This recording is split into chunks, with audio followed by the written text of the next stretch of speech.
I'm a Stephen leader at St. Stephen, and I've been a Stephen leader here for 2 years. But 20 years ago, I became a Stephen minister at Davidson Methodist up in Davidson. I had no idea I was going to be following this journey. I didn't know anybody. My husband and I had just moved to Davidson area. We just joined the church.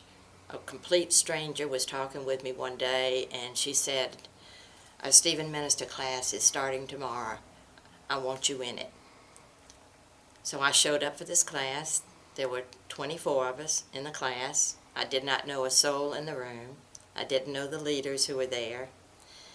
And the first thing that we were asked to do was to pray with somebody who was sitting near us. And we held out our hands, and a gentleman named Bob held my hands.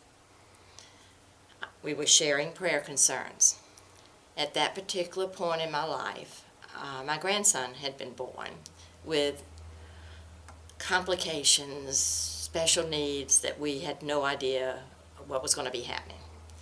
But we knew he had a journey ahead, and we were just following him and his family with that journey.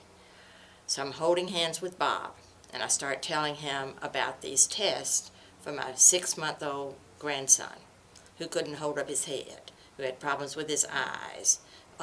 We knew major things were going on, and he was going to have an MRI, he was going to have some muscle biopsies, all sorts of frightening tests that this child was going to have. And I'm telling Bob about this, and Bob's eyes pop open, and he stares at me, and he says, "Let me tell you about my daughter. My daughter has a mitochondrial disease. She's 24 years old, and her symptoms were just like your grandson." As we found out in the next few months, my grandson had a mitochondrial disease. He's 20 years old now. He cannot walk or talk or hold up his head unassisted, and he's the joy of our lives.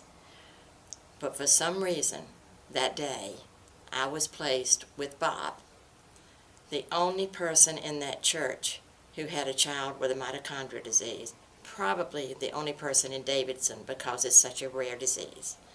For some reason, God placed me there at that time. I took that as a message, and I followed through with it for months and years to come. So when Ken asked us to reignite the Stephen ministry program here at St. Stephen, I didn't blink, of course, because this is the way that we can change lives, and it certainly changed my life.